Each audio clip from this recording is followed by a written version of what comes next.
Hi everyone, today I'm going to show you how to make the color wheel.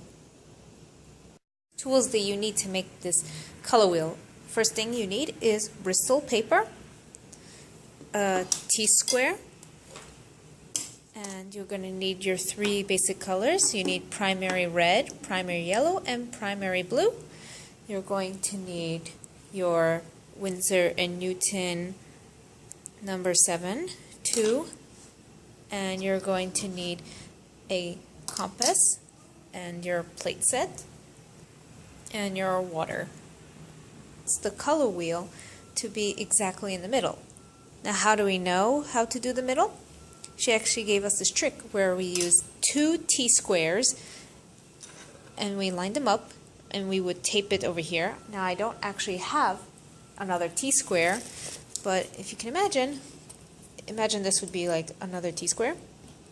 You would take it, put it together, tape it right over here, and we would line up the corners. Now imagine this is the corner here, and then I would take this, other T-square that would be taped here and line it up to this corner, and then you would draw a very light line with your pencil right over here, and then again you would do the other side. You would take your other T-square, okay, imagine they're both taped, line it up to the corners, and then over here, you would make another line and you would form an X, and that would be your middle. Your middle, just form a circle.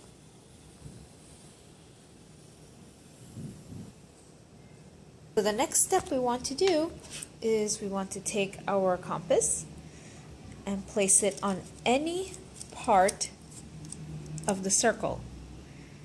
And we're going to make a little line. We're actually going to make 6 of these lines. So what you have to do is that after you make your line, you put the pointer from your compass and you make another line. Here, I'll show you one more time. Take the pointer, make a little dash with your pencil, and go around. Once you make your lines, I made mine a little darker just so that you can see it. You're going to take your ruler and you're going to line up these points, or should I say dash lines, with your circle, as you can see right about here. Okay, you line that up and you use your pencil and make a line on all 3. So to make the color wheel, we actually need it to be 6, well, times 2, we need 12 segments, and we only have 6 here. So there's a trick for this. You actually have to increase your compass. Let's see, right over here, a little bit more than half. So you just increase it by a little bit. Okay, good. And now we're actually going to take the point on this corner here.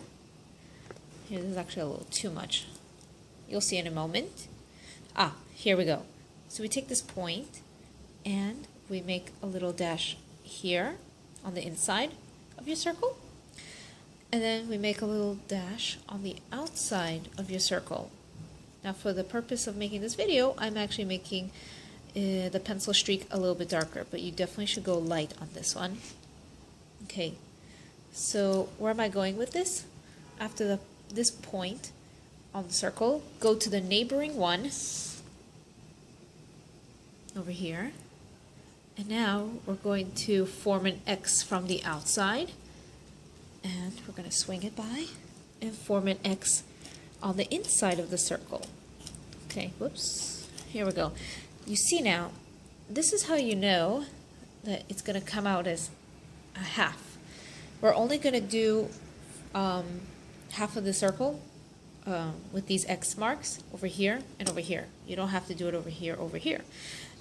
That's because once you make the line, you know to continue further down, and voila, you will have another 3 lines and it will become 12 segments. I will show you in just a moment. So this would be our color wheel. Of course, it would look much better if do it lighter. So now how do we know where to put the colors? So just start with anything. I would actually say start with yellow over here and go downwards. Let's see, you need to skip at least 3. No, you have to skip 3. 1, 2, 3. We're going to put our blue here, the primary colors. Skip 3, 1, 2, 3. We're going to put our red here. Now, why did I say in this order? I said that because from the primary colors, yellow is actually the lightest. So if you want to start your painting, you better start with the yellow, and then you will do your blue. And where am I going with this? You'll see in a minute. So in the middle, we would put our secondary color, which would be yellow and blue, would be green. Our blue and red gives us purple. Okay. Yes, red and yellow would give us orange. Okay. And we have the in-between colors. So you know this would be yellow-green, green-blue, blue-purple, red-purple right over here, red-orange, and orange-yellow. So here, when you do your color wheel, my suggestion is this. Well, as my professor explained, you start with the yellow, then wash out your paintbrush, do the blue over here, then wash out your paintbrush, and start with going from yellow to blue, rather than, you know, putting all your primary colors, such as, well, the red one, which would be much later. That's because the red is a pretty strong paint. So once you start mixing that, a lot of your colors on your color wheel will actually maybe have like a hint of that red. So it'll give you a little bit of the brown kind of color, which you want to avoid. So again, start with yellow to blue. And from there, you just start with the red, and I would say start with yellow, since yellow is light after between those colors. Over here, you know, you're going to do a lot of experimenting with your paints, and you should just give that a try. Now, the paints that I'm using are Winsor Newton, the watercolor.